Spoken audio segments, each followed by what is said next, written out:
Welcome to Middle Fingers Up. I am your host, Kieran. And okay, today's conversation. This is something that I've actually been sitting with for a while. Like, how do we put an episode around this? How do we openly talk about this topic? Mostly because I have noticed something shifting in culture, in the world, in the macro, micro. But when I say micro, like honestly, in my own home, and that's where I always start. My kids have been coming up to me and asking me questions like, Mom, I like this actor. My oldest is like, really likes Keanu Reeves. He likes certain directors. And so they'll come up to me, my kids, and say, what's the controversy behind this celebrity or this person? For me, when I hear them ask me that, I kind of pause because I'm like, okay, this is different. I didn't grow up with this. I think a lot of us that grew up in the 80s and 90s were in this like complete unlearn mode because we grew up with pop culture. It sort of raised us. And now we're discovering all these other nuances about the things that we were taught. And so I love that I have kids that are trying to be socially conscious, trying to be aware of, are these people in the spotlight for good reasons? Are they utilizing their power, their privilege to support BIPOC, to support the world, support Palestine, support parts of the world that really need us to stand up? And so again, this is not something that I ever grew up with, nor had I really been thinking about it in my own 20s and 30s. And so it really took the last few years of my own unlearning to get to this place. So I think when you're deeply influenced by culture, and that's pop culture, I think what happens is that when we're questioning, what I'm saying is like, we don't necessarily always have the language behind some of the things that we're starting to come around and get. So I think now we're in this moment, in this snapshot of life where people might say things like, oh, I'm just here for the music. I just really like that TV show though. I don't care about anything else. And I think for me, when we say things like, I just like that, I'm just into that for the purpose of art, I'm starting to question, like, are we just here for that part of it? Because I feel pop culture doesn't just entertain us. I don't know if it always did, but I definitely feel like it doesn't anymore. It normalizes values. It shapes a lot of our narrative. And then it reinforces power, sometimes without us even realizing it. And I'll be honest, because that's the only thing I know how to do around here, is that a lot of this has shifted me on a personal level. And so I've done a lot of my own learning, unlearning, all that kind of stuff we talk about. Like, what's my role in these systems that center a lot of, when we talk about it, center whiteness, white supremacy, the whole North American, role in the way that we see things, the way we eat, the way we wear what we wear, buy what we wear. And I think for me, even artists like I once enjoyed, it starts to hit me a little differently now. And not in this dramatic cancel everything. And maybe that's necessary, I don't know. But I think in a way that I've started to ask, like, who is this for? Who is being centered here? What am I participating in when I support this person, go to that concert, put that TV show on, follow that person on Instagram or TikTok or whatnot? And so I think at the same time, there's a lot of people out there, families, friends, and everyone in between, including people of color, that are investing time, money, and emotion into these kinds of spaces, taking their kids to concerts, wanting them to fit in, which is something I think we all really truly want. And that's sort of the centers why we pick the artists we do and why we go to the concerts that we go to, because we want to be part of something. And I think that's real. And I think we have to identify that and be okay with that as well. So today's conversation isn't about telling anyone what to do, who to believe, because no one listens to me anyway. We all have freedom of speech. We can listen to what we want, eat what we want, wear what we want, drive what we want. And that's coming from a place of privilege when we get to say we have freedom of all those things. And so I don't think that personally, though, just going to also say at the same time, like, I don't think we can stand on a global stage or have a Netflix comedy show or a reality show and have this microphone and not think that there's some influence behind it and be curious about what kind of influence that is. So maybe people say it's not political, but there's a responsibility there, and it is political. And I think there's those spotlight celebrities, and then there's us, the audience. Sometimes we don't know. And sometimes we're just too tired to engage. And sometimes we just want joy and escape. So again, not here to tell you what to do and how to do it. That's your mom's job. But I feel very committed to raising my kids in a way where they grow up and they can make socially responsible decisions in ways that it took me years to get to and realize. And so I think the hope is that they can hold this place of pleasure and impact, enjoyment and awareness.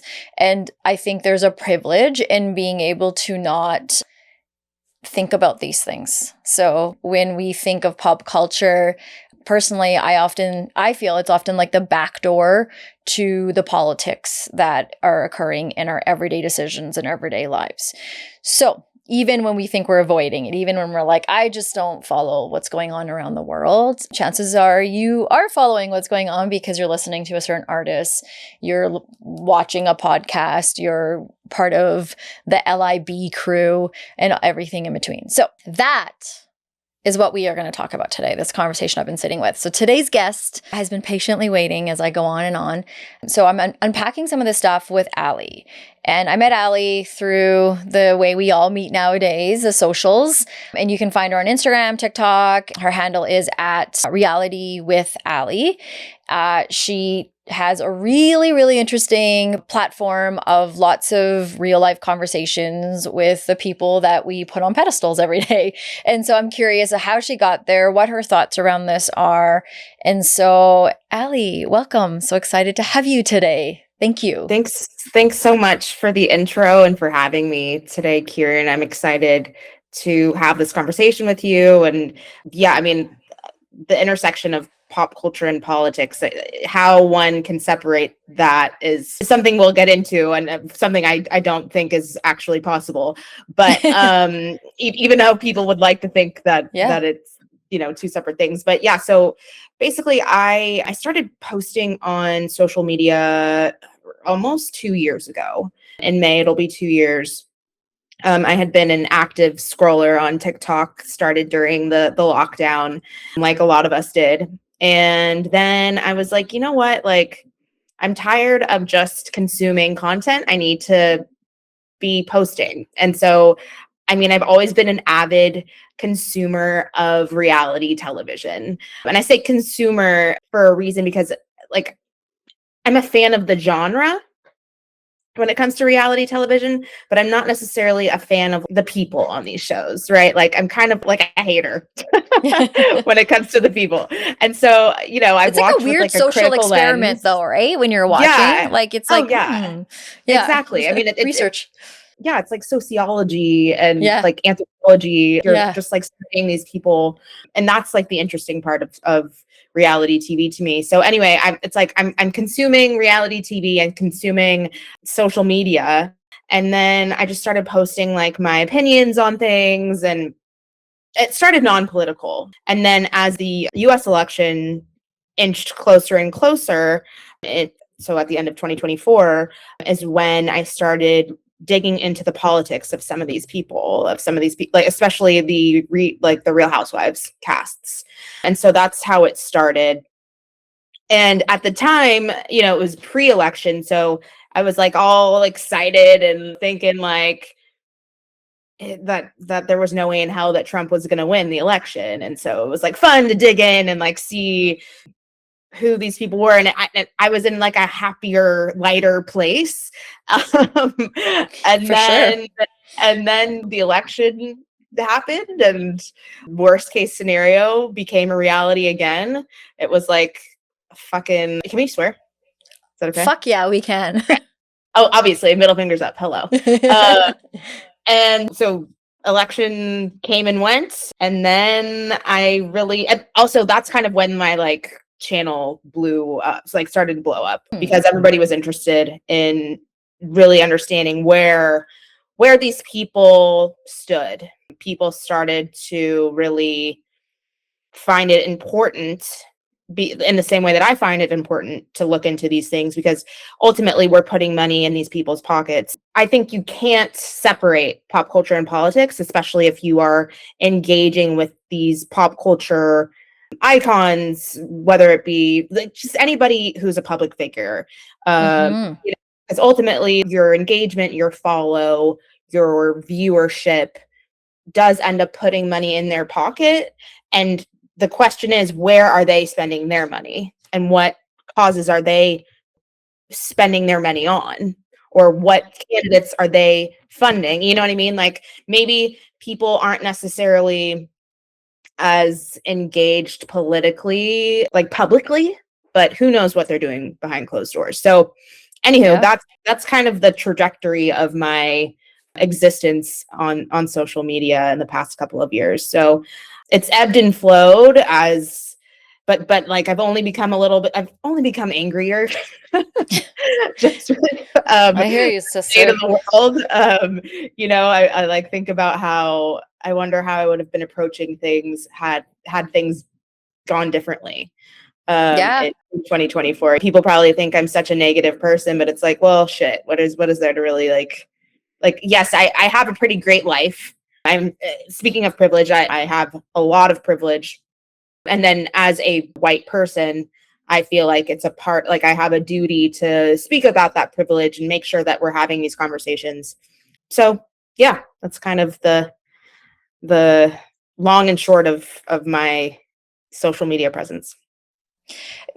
So a couple things. Like you touch on people may and people do think, oh, she's so angry. And Yeah. I can relate to that. I get that as a woman of color. We get that a lot. If we put our opinion in any kind of situation, oh, you're so angry. And when it comes to some of these real life things that are going on, like our politics, the impact it has on all of us, Yep. it is really interesting that people would rather watch cat videos all day or whatever fashion influencer. And I think, okay, fine, like we need light times too to carry forward. Disassociate. Yeah. Totally, but then call it what it is. So, Hmm. where do you think?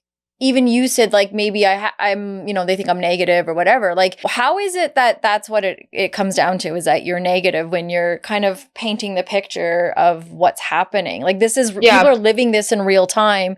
So why is it about it's so negative? I don't know. And I don't, nobody's ever said, oh, you're so negative. I think this is just my own, Do you get comments like that? Like, do you no, get no, no, do nobody's said most it. people are on par with what Most you're people, saying?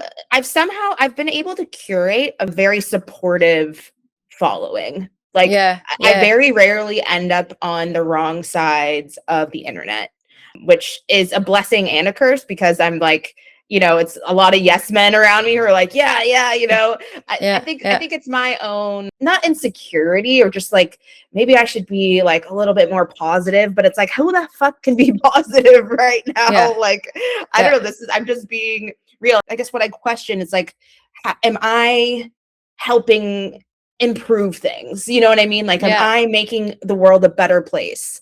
And I think so. Ultimately, I like, but sometimes it's this like push and pull of like, am I doing the right thing or talking about the right things? Am I being helpful? That's when I go into like a lull of like not posting as much. It's like, it's because I feel like nothing I do or say will yeah. matter. You know what I I mean? hear you. I do. I Um, do. I hear that for sure. yeah. I do want to add though to that in the sense of like it makes sense to feel that you're that person in the room, like the party pooper is The as woke, yeah, yeah, yeah, oh yeah. Like, yeah, woke. yes, peace to that. Yeah, Absolutely, right? yeah. But also at the same time, like what you're doing is so important and it makes sense that you have people around you that are like, thank you for this, or this makes sense, or I learned something. I think also like you are a biracial woman. You and I talked about this. You're half Mexican, half white. You can talk a Yes. little bit about that in a bit if you want. Sure. Your identity kind of leans towards the white side for various reasons you had shared before. And I think where I see you utilizing that is like, yeah, you do have an opportunity to use that and invite other people that are like-minded, look like you, don't look like you, that think, oh, like that's why I reached out to you. Because normally I don't think I would have. But when I was looking at your content, I was like, okay, she's someone that I could have a safe conversation with, like someone that I can, sure, we can challenge each other and all that. That's great. We should do that. But there's this understanding of privilege, and you bring that in your content when you talk, and you brought that into the room when you and I met too about, look, I'm mixed race, but I know people think I'm white, and this is, I lean into it. And also I'm using it to help people. Like we need the white women to do those things. Totally. Because you'll have more of a following. You have this platform in a way that some of us wouldn't. Not everyone is going to listen to what I have to say. Not to say that I have something better to say, but I think because of your whiteness, you can look at it as negativity of what people say or go into your lulls, but you're needed to use that part of you. And so I appreciate that. And we laughed because when I reached out to you, I was like, okay, you're safe because you talked about Taylor Swift and the way you did. And it's funny, right? Because I think a lot of us probably look at those sorts of things on your page about, okay, she's talking about the real stuff out there, not the floofy kind of stuff that we try to, we have a lot of people out there doing. So kudos to you. Thank you. I hope that you have like less lull times and more of like, okay, push through that, because it's wild, right? What's happening in your country and the impact of that in all of our countries. And so totally.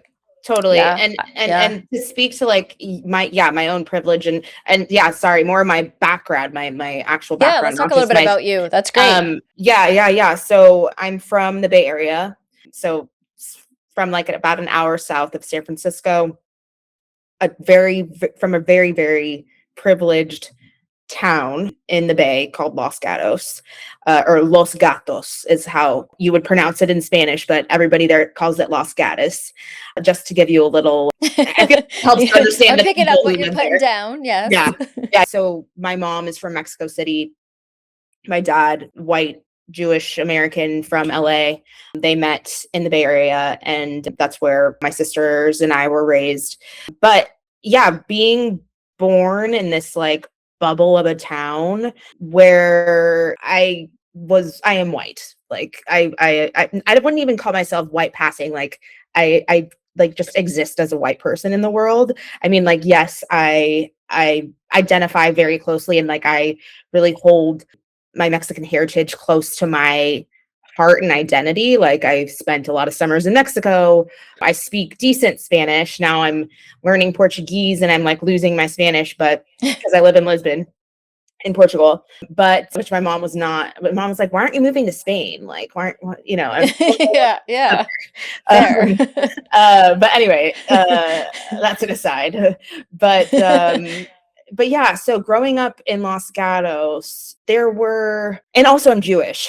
So yeah, so like there were just like a lot of like little bubbles that I was like a part of, and like a lot of conversations that weren't necessarily had, or like my mom, she raised us to be proud, like I said, of our Mexican heritage, but like when it came to like race relations or like these conversations or being exposed to other ethnicities like in town or at school, it just wasn't really like there was like the token Black people in your class, right? Like there are like five like five Black people in your class or something, right? And so then it wasn't really until college where I started to have a lot of these like conversations around race. So this was probably 2010-ish. And then I met my now husband in 2012, who is Black. And luckily, I mean, I feel very, very fortunate to have met him, so that, I mean, it shouldn't be up to a Black person to teach you about race, but I was fortunate enough to have met him when I was 22, and he was willing to kind of wake me up. And So would you say before that you had a different because of your upbringing, your environment, where you were geographically, you had a whole like bubble Definitely. privilege, white girl Yes. kind of, yeah, like Yes. everybody's like this. We're And just like, I wouldn't say, I don't know if I ever thought like, I don't see color. I don't think I ever thought that, but it was more like, especially from like the Jewish side of things, like, oh, well, like Jews were slaves once in Egypt. You know what I two, mean? right. Yeah. Yeah. Yeah. So you're like, Um, yeah, for sure. you know, like, oh, we like Jews and Black people, like you know, we Yeah. understand, we see each other, you know what I mean? And it's Yeah. just like, no, no. Like yeah.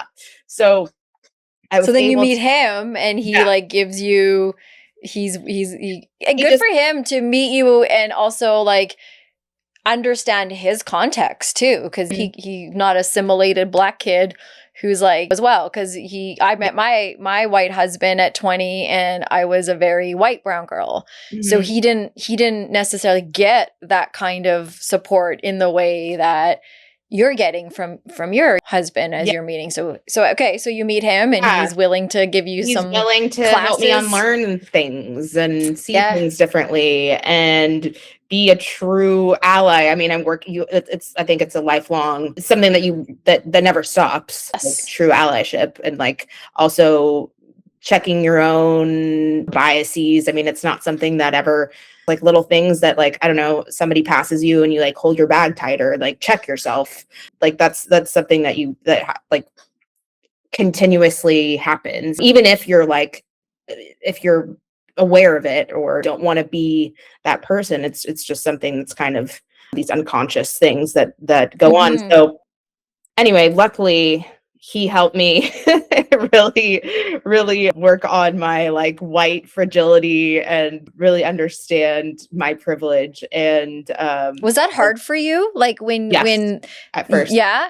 Hmm. Yeah. So like can I Hmm. ask you a little bit about that? Like Yeah, what sure. what so how can you give me an example of like what would have gone down at that time in a like a Like, kind of a conversation? but I remember like kind of early on into the relationship, or maybe like a couple years, where we almost broke up because I was like, I wasn't getting it. I can't remember what exactly was happening. It was like, if you don't see like this for what it is, like this privilege, or like there's something, it wasn't necessarily something that I had done, but it was like, how I was viewing the world and how I just for some reason Yeah. it was, I think it was about like just my own white fragility though, or like my like I'm not a racist, like you know Yes. Yeah. that Yeah. that pushback that that like kind of happens before you break through and you're like, oh shit, I do have these racist tendencies or not. And racism is like a spectrum. I mean, there's like Yeah. inherent racism, and yeah, there's different levels of racism, right? So it's like Yes. Yeah. I wasn't calling anybody the N-word, but it's just like little things where I had a hard time accepting my own bias. And then there was just like a conversation that we had and I just like had a breakthrough. And then I've kind of been more of like a warrior about it. Like I've felt the not the pressure, but just like the onus is on me to help others understand and call people out. I mean, maybe that's why I am the way that I am online now, is just because I am so, I want to be held accountable, but I also want others to be held accountable as well. Especially Because you when it comes probably to see areas of, people where you were years back and you're like, ooh, like I see where this is going. And so you see yourself in that and you're yeah, trying to yeah. say, I can actually be helpful. And do you find that people receive that well, or people kind of meet you with where you met yourself with years ago with, whoa, no, It I'm all depends on the for, conversation, right? Or it depends. Right now, I'm in the comment section on. I don't know. Are you a Bravo fan? Like, do you watch Bravo shows? I can't remember. well, I do. Yes, I do watch the Real Housewives of Beverly Hills Okay. for my own social experiment. We talked about Selling Sunset, but we both said that show doesn't count because that's so fucked. Yeah. Yeah, so I watch some of them, and then I on Instagram, Andy Cohen and his stupid ass interviews and stuff, you know, I'm Yeah, always like, oh, yeah, what are these idiots saying these days? yeah, So yeah, totally. yeah, yeah. Well, so the reason I ask is because right now, what Summer House is a show that's on Bravo right now. Yeah, Like yeah. it's one of my favorite shows on the network in a long time, and it has been my favorite show for a while. And in this recent episode that just aired, I want to say yesterday, they are having like a dialogue, an interracial dialogue about race and the dynamics and how some Black cast members are treated by the fandom. Um, these conversations are being had on these shows. People are in the comments right now talking about Sierra, who's a Black girl on the cast, using the race card or like shit like that. That shit just pisses me off, and I can't not get into like try to school these people. But it's like these people just can't. They don't No, get it. They don't no, like they until won't. you can like deal with your own privilege and like and your own fragility and your own guilt, your like white guilt. It's like it's Mm-hmm. and I've talked about it before on my TikTok about white guilt. Like that's what it is. It's like it's hard to look in the mirror, or it's hard for a mirror to be held up to your face and to be called out and to like actually receive it. So that's Because why I other mean people I do just keep it. talking It about it. often, it's true because often you get white people that will say, yeah, but don't you as a person of color talk like this about your own people? Or like, so there's no grace for people of color in what they're doing, and there's no responsibility in, oh, this is possible for me. But Mhm. or it's like a conversation in general. Like Tony Neighbors, he does a lot of really good racial equity work. I've interviewed him. I told him like, you're like my therapist. I learned a Amazing. lot from him, and he talks about that too, in that sometimes people will be head smart and they can't be heart smart. So you can Mhm. intellectually talk about the history and all these things that don't actually personalize and maybe connect with you on like a micro level, even though it is connected to you. But when it comes to your own personal, oh, I could do something different, or I do have racist tendencies, you're right. Like it's always let's just put the beer back out this way. Yeah. And I mean, and we're built with defense mechanisms. This is part of survival of the fittest. So we've all had to like have these moments in back in the day to survive. And you see how it's carried out in today's world, where it's like, nope, that's not possible. I'm not this Right. way. I'm not this way. And you're I like, can't be well, no, racist. I can't Yeah. ever talk to you again. Because where's this fucking conversation going to go after today if that's where you're meeting me at with? And you know what I mean? So like, I Yeah. appreciate what you're saying. So anyways, I didn't mean to cut you off, but I wanted to like, No, yeah, thank I you. get what you mean when people are like, no, it's not me, it's you. So back to Sierra, a Black girl using the race card. That makes so much sense Yeah. naturally. Yes. Yeah, and so those types of conversations I can't help but try to use my privilege to help other white people see that like this is a problem. Like Yeah. the people Yeah. people aren't bringing these issues up to like to complain or to use the race card, which is just that's such a triggering term phrase for me. And the fact that I just have so much empathy for the Black community, even I don't want to say just because my husband's Black, but like that also helped me really to just sit with understanding the struggle and really just thinking about slavery and all of the struggles that the Black American community have had to go through and have persevered through to get to where they are. Like the fact that people can't see that, it boggles my fucking mind. Mm-hmm. um Mm-hmm. and obviously the Black community isn't the only oppressed, marginalized community that's been through anything, but I mean, like if you just think about slavery, like chattel slavery, like American slavery, it's just insane. So I will continue to use my platform. Do you think like having a personal connection to a Black man has opened this door for you, and you're like, you can't look back and you're going to go with this and you're going to use your privilege?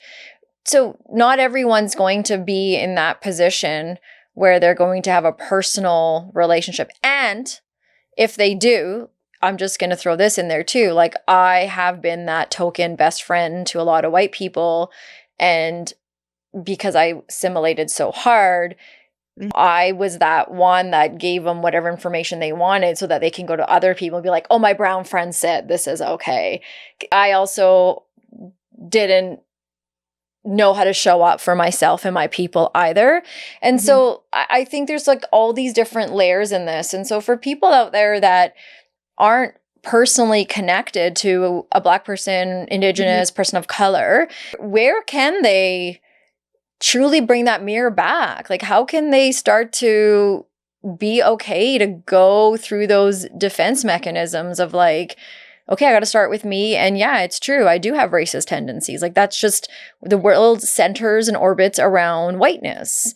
And so it's not personal, it's systemic, but we're all in that system. So do you have thoughts around where people can start to actually do their own work?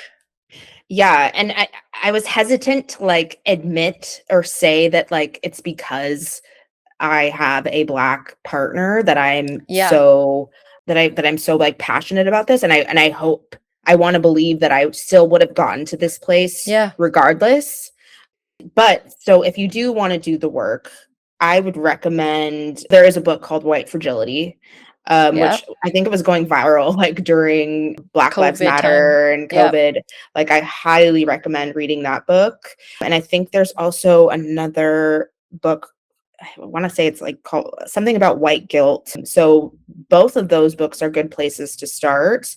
And then just like consuming content by Black creators, honestly, who dig into Black history or anything that like really helps break down these like racial lines, the origins of the country, of like the US, and comes at it from like a racial lens, I think would be a few different places that one could start. And like just going on YouTube, I mean, I guess you got to be careful with making sure that the content that you consume is accurate and actually helping you to deconstruct. Yes, but those are not some back you places. up. Yeah. Like, oh, like, this oh boy, person said, don't watch the but yeah, so those are some places that I would recommend starting. I think that's lovely. If I can add too, the biggest challenge I found, A, being married to a white man, and then B, having only white friends ever in my life, is that you're in these people's lives as a person of color.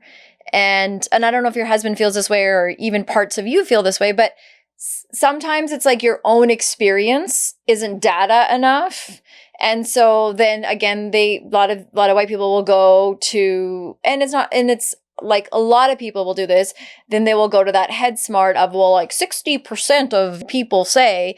And I think truly, truly, truly, like every racialized person, every Black person, every Indigenous, all the people, like they're going to have their own personal experience with a lot of that literature that we read. And so when someone shares their story or their experience, I think the challenge is like, do you feel those sensors going off of like, oh, wait, oh, because I think I really back. do feel. Are you pushing back? Yeah, totally. And I think people truly want to do good. Like people don't want to be labeled as a racist. People don't want to be racist. And I think then when someone's sharing their story, the first thing people go to is, I would never do that. I've never done that. I've always, like I've had friends no more that will push an article across the table to share with me after I've told them that they're being fucking racist people to me.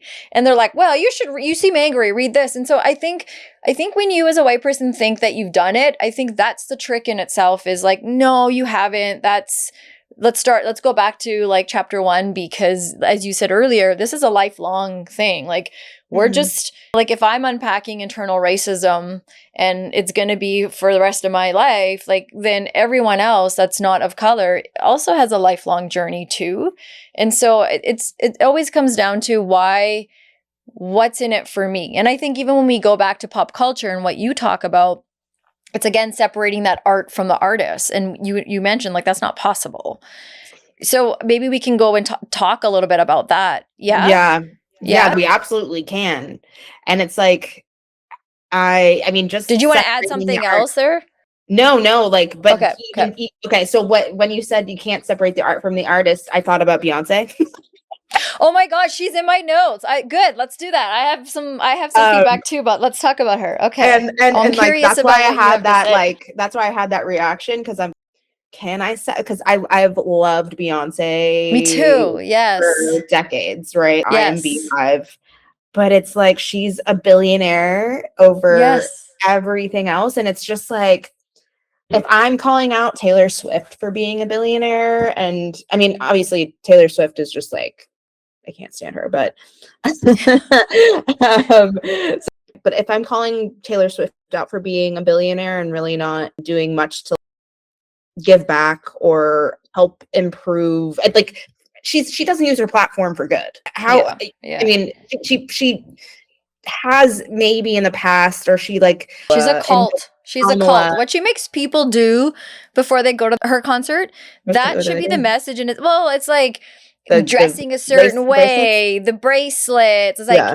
you have to do the beadwork. Like I know no more, but I used to know a mom and a daughter, and they're white, and they were going to her concert, and like this was like weeks of fucking preparation and like being brought to me, and I'm like, there was zero connection to like you're talking to a woman of color about Taylor Swift and all these things. So I was like, okay, this is weird. But I was like, this is literally a call, and like the thousands and thousands of dollars, right? That you're charging. So spending. Yeah. I get, wait, but back to the Beyonce thing. Yeah, sure. So Okay. I do think that Beyonce has done more for the community, but it's just like also, is it enough? I mean, but also I feel like as a white person, I don't want to come in and be critical of a black woman, but also it's just like, okay, but if we look at it from like class lines or like billionaire class versus somebody who's in a lower class, how anybody is choosing to stay a billionaire I think is unethical or Mm-hmm. becoming a billionaire. Maybe the way she became a billionaire is a little bit more she put in the work, but staying and being a billionaire, I mean, I have a hard time respecting that. Even though I respect the work that she's put in, and I think that she's an Mm-hmm. amazing, amazing talent and like the talent of our like lifetime. But it's hard for me to now I think I can still enjoy her music. So my question when you said like can you separate the art from the artist, it's like I don't know. I don't know Yeah, anymore. I I know don't know it's rough. which Yeah. is crazy because I like have loved her for so long. But when it comes to others, yeah, yeah, I don't think you can. I don't think you can Yeah, like I anymore. think there's a power behind it. And if you and I think this is where the race stuff starts to like get complicated because then you will hear people say, well, there's Beyonce, and you're like, yeah, you're right. There is this black woman who did what she did through the industry to get there. But then there is this like the bar so low for these celebrities. So yes, she's black, at the same time, she does have this amount of money, and there is an ethical responsibility, a social responsibility. And if we are going to help you get there, we're going Yep. to scrape our dollars and our pennies and work overtime to go to a concert. And for us Canadians, it used to be that we would have to go to the States because a lot of these artists don't even come to Canada. They think Toronto and Vancouver is Canada, but there's more to us. And so when we used to travel to the States, and now obviously a lot of us don't, Mm. you're spending all this money and you're going. But then it is very Taylor Swifty where you have to look at, okay, so what is she doing with that? Where is that money going? Yeah, sure, she should earn it. She should pay her dancers properly, all those people that work hard to get her to look like and be who she is. And But even then then when you do the math, she's like it's like I think they did the math and it's like 0.7% of like it's her nothing. yeah, It's it's nothing. nothing. These artists in Yeah. the background are hurting. Yeah. But Sorry then not to there's cut you off. also no. We're having a conversation, and that's what we do. And I've done it like 30 times to you, so no, it's a conversation. Yeah. It's just like, where's the money going? going and we're not supporting, there's no conversation about what's happening in Palestine. There's no conversation about what's happening in the Congo. There's no conversation about all these genocides that are occurring. And that is where it gets political. You have this much influence, this much money. You can talk about fashion and Chanel and these kinds of people, then you can also have the same kind of conversation about real people out there who look up to you. And so that's where I struggle. When you're in that, like you said, the billionaire status, it does not matter to me what your race is, because you're at this level of unreachable, unattainable. You're a billionaire before you are your race, I think. I mean, also there's no class solidarity like billionaire class solidarity. Like, totally, because there's no one, there's a small percentage of you and you're a little community and you're all for you. And yeah, if you were doing a bunch of work out there, my kid, like I said, mentioned earlier, he loves Keanu Reeves, and I love that he loves Keanu Reeves, and I really hope we never hear anything shitty about him. Yeah, but I don't think there's someone who's uses their money to do some good out there, and have cafes where anyone can go and eat, put money in places that support the community, his indigenous community. And that is the importance of it, that I think all of us try to give to charity to some level, and we're not at that place, right? So I think that's where the struggle is. And now we're wearing Beyonce shirts and Taylor Swift shirts, but I've stopped listening to. I actually remember this was the white friend No More. She was like, "Oh, Kieran, I'm finally interested in Beyonce," because she had released a country album. So even just that is a so much to unpack there, right? And so, and I was like, you know what? I actually have not listened to it. I'm not really listening to Beyonce. I've actually been putting a lot of listenings to South Asian music. There's a lot of new artists that are doing really good work, and they come from my home community. Like, they're kind of fun to listen to. And her face was like literally, and people are going to think I'm making it up, but my husband can be my witness to it, like disgusted in me of like, almost like you think you're better than me because I'm saying that I'm trying to support my own community. And I think this is the divide that happens in pop culture, where we defend these people so hard. And why do we do that? Like, the fandoms, like you said, people that are like, I'm team so-and-so versus team so-and-so. And you're like, why are we doing this? What is that about? Is it because we see ourselves in them? Is it, or we want to be them, or like, what is that? Yeah, it's a why does it become question. Personal? It's a good question. I think it's because we want to be their friend, or it becomes this like weird parasocial situation where you think you know the person too, because you've listened to their lyrics and you connect with them, and then you know what I mean. It's like there's all this like psychology to it, I think. But yeah, fandom. I mean, when I say I'm a fan of Beyonce, like I pick and choose who I actually like am a fan of. Like, it's very rare when I am like a fan of a music artist, or like a fan, like somebody who's like gonna ride or die for somebody. Like, but I don't think I can be like that. I think I just remember that everybody's like a person, like a real. I think people forget that people are just people. Yeah, Yeah. And like pop culture can, and also just like paparazzi culture, or just like this type of kind of stan culture, people can get so invested in people's lives that like don't even know they exist. Or I've never been that type of person, and I don't think everybody is, but I think that enough people are, and that's how we let. I don't know if you've been following this news about, like, in the US, like there's the new Bachelorette is about to come out. And she, the woman who was cast as the Bachelorette, was from that show, the Secret Lives of Mormon Wives, for example. And this woman is like, I mean, the women on these shows, it's like, how are you getting this platform? Like, how are you getting these opportunities? And you're just like a terrible human. But like, they have all of these fans that are gonna like ride or die for them.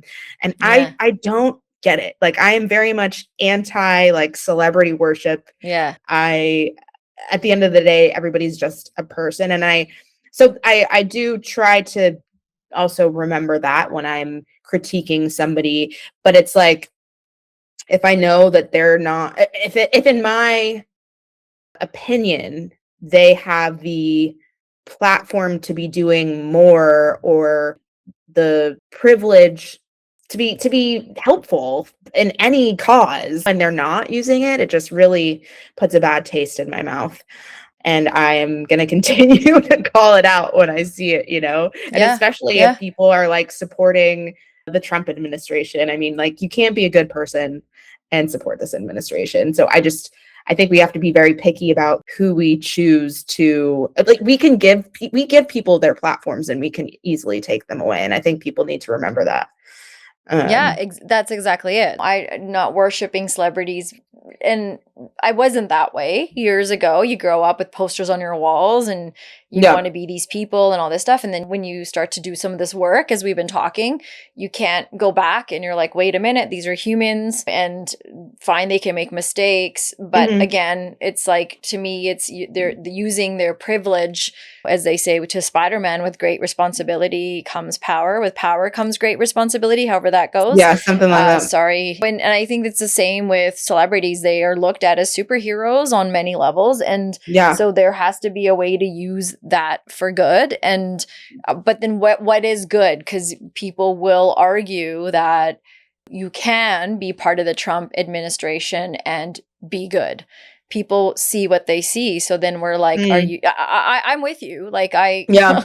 like 100%, but I have had legit conversations with people that truly feel Mm. that this, and some of them are people of color, some of them aren't. Like, everyone's got their take on how this is okay, because in North America, and especially if you're not looking a certain way in the States, and the rest of us, we're so far away from parts of the world that are like begging for someone to come and save them and help them.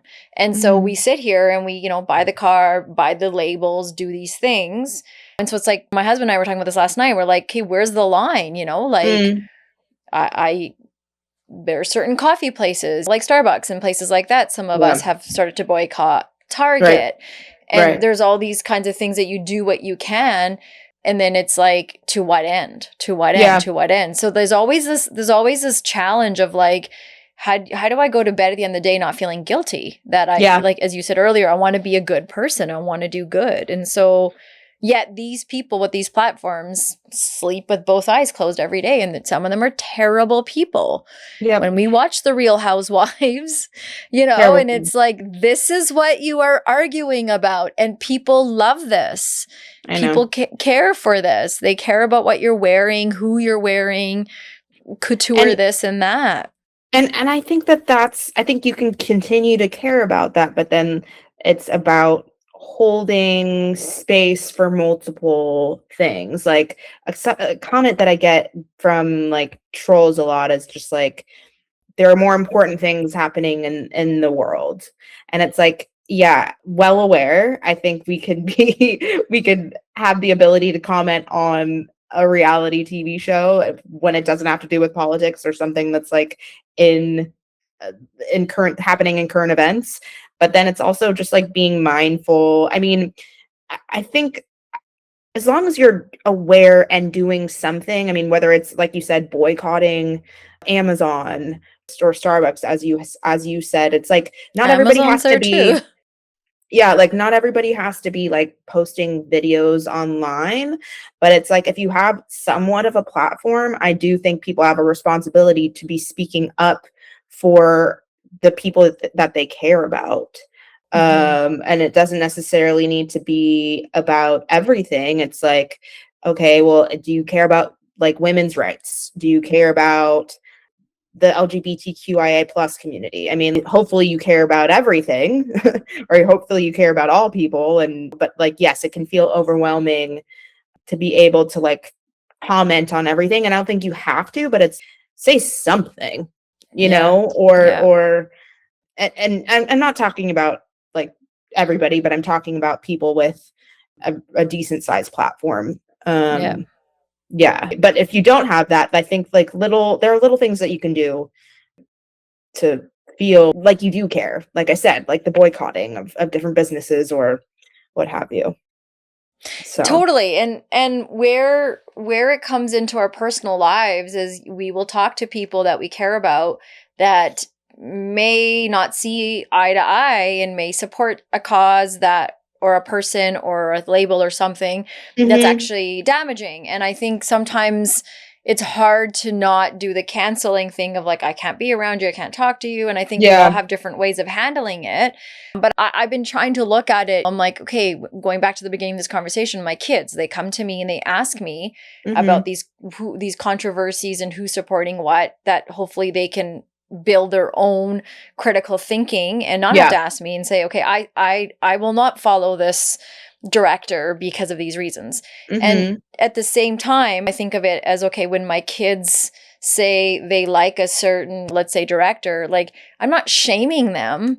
I'm not canceling them. Sure. I'm not like going all nuts on this, like you suck, because Yeah. they're learning. And I think we have so much more patience for young people. And I think we have Yeah. to also look at that. Yes, I'm an adult and I have more responsibility, but maybe I too am just learning it. Where you were years ago with your partner, where I've come from the last few years with my own Yeah. learning of like internal racism and all this stuff. And so it's like we also have to have a little bit of understanding for each other too, in this place of like, especially when it's people we care about. Okay, you might still go to that concert and support that singer that does not give a fuck about us. Right. But okay, can we keep coming back to this, or can we again think about why does that family member bring that up to me and Yeah. say, are you sure that's a shirt you want to wear with that person's name? Or Yeah. like, how can I Yeah. help you see this? Like, if we can be a little bit more open, because like you said, we're all trying to be good humans and caring for all the humans, not just the ones that we're personally connected to, like you said, the trans Yeah. community, everyone out there that is marginalized is asking Mhm. for us to care Mhm. and speak up. Mhm. So I don't know if you have anything you want to add to that. Yeah, work. Yeah, like it's something that I need to also work on too is refraining from as much judgment. I think also another way to like feel like maybe you are making a difference is like holding space for these conversations with like your close friends and family members. Even Yeah. like these Yeah. uncomfortable conversations. They're hard though. It's very hard, you It know? is. So like that if it's not something that you want to like do publicly or post about publicly, but it's like maybe you're having conversations about it privately. And I think that a lot of change comes from those private conversations, like especially with families who like have MAGA family members or who, I mean, a lot of them have cut their family members off and like Yeah. rightfully so. But Safety. yeah, yeah. But I mean, if you see an in or some kind of hesitation, I mean, I feel like look for that in and Hmm. if you can have those conversations. So that could be another way. But it's hard, Totally. man. It is hard. It is hard. This is coming from a woman who has none of her friends left because I was in a place of my mind wasn't catching up as quick as to my gut. You know, your gut's telling you in these moments with certain people, oh, this isn't the right, like you've already kind of shut me down a couple times and I've mentioned, let's say, Palestine or other parts, maybe like conflict between being married to a white guy and my white friends are supporting my white husband. Like always it was supporting him before me. Yeah. And so I got a lot of flack from them. I got called a lot of things from them. And I still get messages about lots of things that they're angry about with me because I was friends with these people for years and I Yeah. did cut them off. I did just say, I need space, peace out after years and years. And I And that's think fair. for me, it is fair and it's crappy, but I also feel sometimes we have to cut people off because we don't have the voice and the language and the capacity yet to sit through such a painful fucking conversation with them. Yeah. And I think people who have been cut off, like I would really encourage thinking about maybe there are signs and things of what I didn't say or did say that led to this too. Because I think, as you were saying earlier, when people don't want to bring the mirror inward and they want to point it outward, Mhm. people don't realize that they put lots of signs out every single day that make other people, marginalized people, not want to have the conversation with them about, hey, just so you know, you've been doing some racist-y things lately. That's not an easy conversation to have. And when you've been rubbed the wrong way with one person, the pattern continues. These patterns exist. And so sometimes people like to think, oh, well, I'm different. But it's like you also said a lot of things leading up. And so I think, yes, have some grace. But I agree with you too. Like sometimes, yeah, you do have to say, fuck off, peace out, or whatever it is. Protect because your it's just like, peace. this is literally, because it's like, I don't have the capacity to explain this to you. And why should I? Because you're just going to defend yourself the whole time and say, well, that's not what I said. I supported you. And I don't think it's up to like POC or Black people to like be doing it. I think it's like, I'm more speaking to like white people who are able or feel capable to like hold space for these conversations if it's possible. Oh, for me, it's very difficult. I know, for sure it is. I hear you, because it's like, come on, people, can we just get it? Because our bar is so low. We have it so low in what we think is okay and not okay. So maybe I can pause for a second and ask you to just do the little middle finger segment. Because I know I've taken up a lot of your time and I can keep doing this, but I'm having fun. And maybe it's like you get to come back to, because I have not been able to have a white person on and have this kind of conversation. And so maybe there's like all these other topics that I've been holding on to find like a person to have these with. Maybe you're the one to come, hopefully, if you're willing to come back and have some more of these conversations with. Totally. Okay, so middle fingers up. Simple. Okay, quick, remind me, so like, it's what do you want to put your middle fingers up to? So it could be any of the isms, it could be anything, it could be something so little, it could be something so big, something that's going on in your world that you want to bring attention to. And I want to put my middle fingers up to Zionism. I've had to unlearn you, and I am so disappointed in a lot of the Jewish community and how people can be supporting the genocide, and how people can be so blinded by indoctrination that they can't see what's truly happening. And also, I'm just thinking about what's going on in Iran right now, and all for what? Yeah. So that's what I'm putting my middle fingers up to. It's just like, really, it's really a bummer, to put it mildly. Yeah, man. Yeah, to put literally, it really, right? It is. Yeah. And like, good to bring it up, and good to keep talking about it too. Like, no matter how negative people might think, these conversations need to keep happening. And look, it takes a lot. It takes a lot for you, coming from also having connection to the Jewish heritage, your background as a white woman, to like sit here and also name these things and have this conversation too. So good for you as well to be one of the gooders who can be in a room long enough to go there and have that kind of conversation. Because I think, again, we need people like you to help people like us get that out there, and people are more willing to listen to you. And at the same time, I know you have a personal connection to it too. So I can appreciate like how unraveling that might be for you as well, to be able to have to be in that place too. Yeah, thank you. It's wild.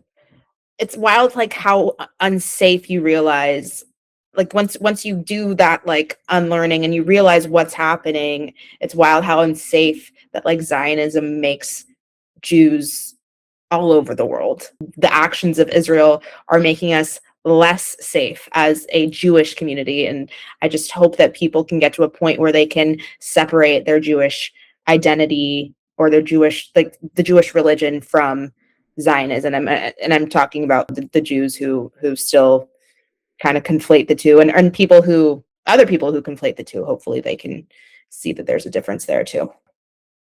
Yeah. But I'm with you on that. Yeah, the middle fingers of the toes up to that too, like all of them, if I could do that. Absolutely, Yeah. absolutely. And so we're having that conversation. Yet we started on pop culture, but I think Yeah. for everyone else listening, like this is how everything is so intertwined and connected. So you do have to ask yourself, like, why can I not separate the artist from the art? Like, I love arts and culture. I know Allie does too. We as a community thrive with creativity, but there has to be a space to do it in the good and right way that benefits all the humans and not just the institution of white supremacy. And so I think we all have to recognize that everything in the arts and cultures world cannot orbit around that. And so how do we each individually, starting in our own homes with our own kids, because like for me, it's the next generation, like what do we want to teach these kids as they launch into the world and have all this coming at them? Like they have to know how to have these conversations, speak for themselves. It's important to remember that pop culture reflects power and power dynamics, and power is political. So it's like there's just no way that you can separate the two. I so agree and see that, and invite others to also ask the same question too. Like, what am I engaging with? Who is it benefiting? And I'm all for needing to laugh and have a good time too. Like 100%. I think we all need to manage our mental health, but there are many ways we can do that as communities without impacting other humans at their own expense. So amen. It's time to raise the bar, people. Anything, Allie, you wish that I asked or we talked about today, or you were like, hey girl, I thought we were going to say this thing, but we didn't do it, before we sign off? I don't think so. Let's have another convo and keep it going. I can't think of anything right now top of mind. Well, that's because the new Selling Sunset season's not out yet. So when that's out, I'm sure we'll have lots to say. And you like to talk. We didn't even get to talk about traders, because I know you talk about traders on your so maybe that's another one to come back to. Maybe we need to do like, we have to talk about traders for sure. Okay. We'll talk about all of these things. Allyship with Allie. Maybe we have segments with you where we have those conversations. Yeah. I love that. Yeah. If you could leave everybody with one thing and only one thing from today's episode, what do you hope people walk away with today? I think just be critical, like watch things with like a critical lens. I think you should always be consuming media with a critical lens and not just taking things at face value. And I'll leave it at that. I think that's really important. Well said. And lastly, where can people reach you if they missed it in the beginning? Yes. So I am on TikTok, Instagram, YouTube. I think those are my main 3 channels. On TikTok, I'm at Reality with Allie, and then on YouTube and Instagram, it's actually it's Reality with Allie, because I couldn't use Reality with Allie on those channels. Perfect. And we'll have that in the show notes for people as well. Great. Go follow Allie, reach out to her, ask questions. If you want to just start somewhere, that's a great place to start educating yourself. My DMs are always open. Yeah, there you go. She's good. She responds back. So I appreciated that so much. So I was like so excited. Yeah. Oh, and you can follow me on Threads too. Threads is a fun. You are. Yeah. Threads is fun. You've been vocal. Yes, that's right. So she has a lot to say. And so I think you guys should follow her. For everyone else, I always say these conversations are door openers. Look, we're just starting them, especially in our community. We're just having them. We're only starting to realize them. So there's no shade. There's no guilt. It's like, let's just be curious. Let's open the door to this. And let's continue having this conversation about pop culture and politics and where we fit in between. I think it's important. Any last words before we sign off? Thank you so much for having me. I had a really, really great time. Thank you.